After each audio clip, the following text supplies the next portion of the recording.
gorgeous roses, and welcome back to my channel. For today's video I'm doing a video that has been my most watched video on my channel so far, and it is a foundation review.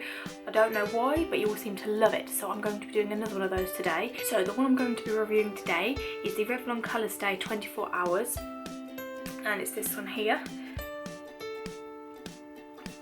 And this one is for normal / dry skin, which is why I picked it, because I have a really dry skin. I thought I'd give this one a go, and I've got mine in the shade 150 buff with SPF 20, which is good because you always need some sort of UV protection, SPF protection on your face. So first off, looking at the packaging, it feels quite weighty. It is glass with a plastic cap, so it feels really luxurious to hold. Whether or not the product will be, I don't know. And then you unscrew the top. Oh, and there's no pump, which I'm not a big fan of. I'd rather it with a pump. It smells just like your average foundation. I can't remember how much I paid for this, but I'll put everything down in the description box. So I'm going to do it slightly different today. I'm actually going to do it two different ways. I'm going to use half of my face with a beauty blender, which I've already dampened, which is why it looks massive. And I'm just going to use my normal foundation brush, which is a buffing brush from Real Techniques. So I'm just going to pop a little bit on the back of my hand. Whoa!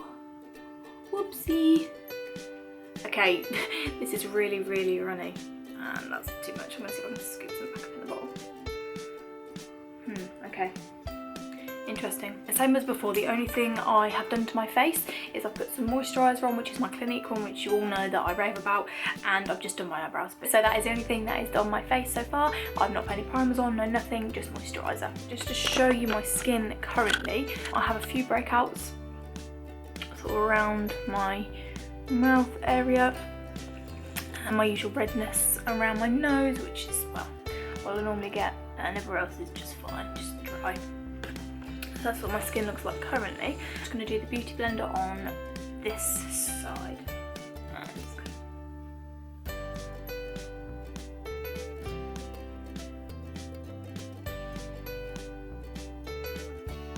The colour seems to be alright.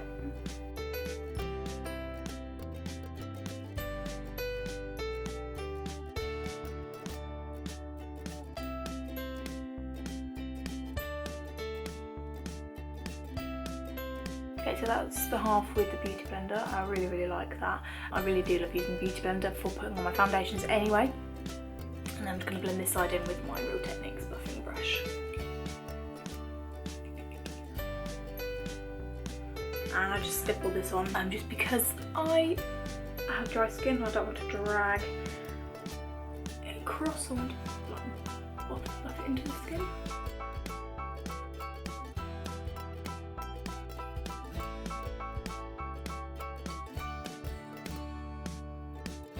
I'm not sure if you can see on camera itself, but I much prefer the beauty blender side to this side. Compared to this foundation, I just think the bristles of the brush just leave a little bit streaky, and it hasn't quite covered some of my breakup. So that's what it looks like with one layer or coat. So I'm just going to pop another layer on. Well, at least it comes out easy and you don't have to like hold upside down for ages. And it's very smooth. Putting it on, I do like the texture of this. Some foundations I put on, I think, oh my god, this is really thick. It just doesn't feel good on the skin. I'm liking so far. So again, I'm using the beauty blender on this side of my face.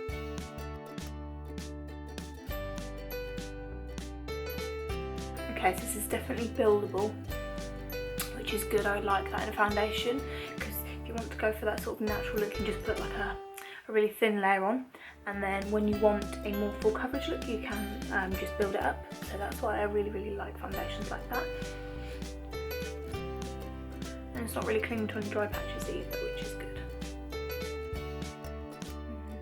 Do this side.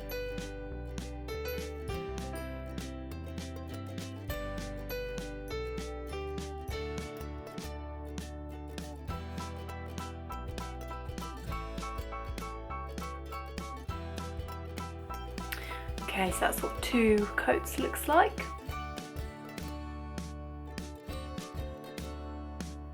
That's my chin. Still a little bit of redness showing through here, but This is fairly new, so I can just cover out a bit of concealer, so I'm not overly bothered about that.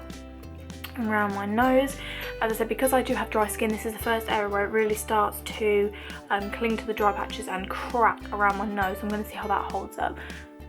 I mean, it has covered quite nicely, and the redness and everything doesn't look cakey at all. There's no stickiness to the touch whatsoever. It's just sitting nicely on the skin. Forehead. And yeah, as I said, I think the colour match is really, really good, so I am absolutely loving this foundation to start with. As I said, the only drawback is I really do wish that it did have a pump on the top, but if the foundation's good, then I can't complain. So that is what it looks like now. I'm going to do the rest of my makeup and then I'll come back to you guys. Okay, so I'm back, guys, and this is the finished look. Just what I went for, just sort of a natural sort of smoky eye that I normally do, and this spot here just wouldn't cover because it's quite fresh and it's still really sore, so we're just going to ignore that. But overall, I really, really, really love this foundation and I think it's brilliant. I can't fault it yet. The application was flawless. I do prefer it with a sponge to a brush, but you could be different. The only thing I would say that does let it down is the fact that it's glass, so it's not that suitable if you want to travel with it, and the fact that it doesn't have a pump either. But that's all minor things because you're really buying it for the product that's inside, and I've got to say, as of putting it on and everything, I love it. It's not clinging to any dry patches, it's not sticky to the touch, it just feels so silky, so smooth.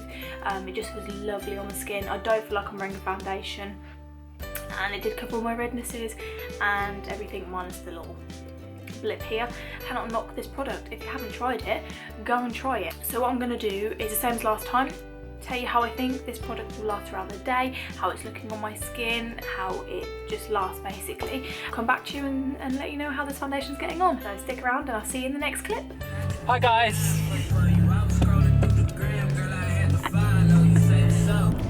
So it's been about, was 12:30 till about now, was that about 2 hours?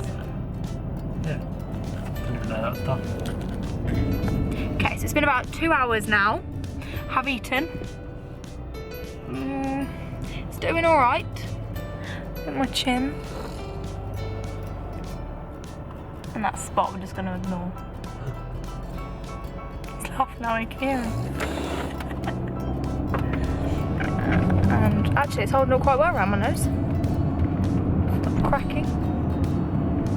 I'll report back in a few hours.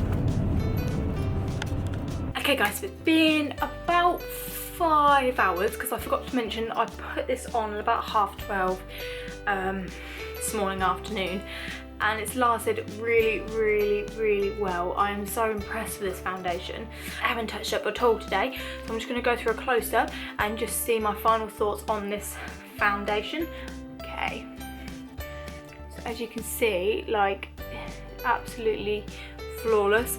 As I said, on my chin here, but that is where I do find that it sort of goes from first sort of the high points of my face, like my nose and my chin, so I probably, there we go, so I probably would retouch that up, but that happens with most foundations for me. It's something that I just have to live with, and again, that spot we're just going to ignore. Yeah, I'm really impressed. I mean, it's the redness around my nose, but I have been sniffling. Overall, I'm so impressed with the last foundation I did.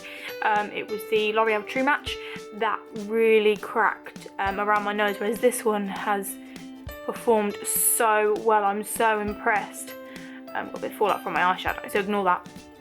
But yeah, it has done so much better than I thought, and yet not really budged from my forehead either. And I have eaten as well, so it's literally just this area, sort of here. Sorry, ignore my gross nails. I need to redo them, but yeah, I'm really, really impressed. Overall, I'm extremely happy with this foundation. I'm so glad I picked it up. So for those of you who are normal to dry skin, even oily skin, I would suggest going and trying this, because it's just so good. It's not clung to any dry patches. It's not made me oily or anything. The texture's lovely. As I said, it's really lightweight, buildable, looks flawless on the skin, especially if you use a sponge. Obviously, you use what tool you prefer. But yeah, absolutely love this. Whether or not it's 24 hours, I can't tell you. From these 6 hours, it has 5.5 hours, it has not budged. I love this stuff, it's freaking amazing. That is my review on the Revlon Color Stay foundation. The actual consistency, the way it applies, the lasting power is awesome, and I haven't even primed my face either, so I can imagine with primer it will last longer. Thank you so much for watching, guys. If you'd like to become a rose here on my channel, just get the little subscribe button down there. It'd be lovely to have more of you here. I will be doing a giveaway, so keep tuned for that, because I have now hit over 100 subscribers, which is just insane. So yeah, keep your eyes peeled for that. I will be doing a giveaway. Thank you so much for watching. If you really enjoyed this video, please don't forget to give it a thumbs up and let me know that you like these videos, and I will see you again in my next video. Thanks for watching. Bye.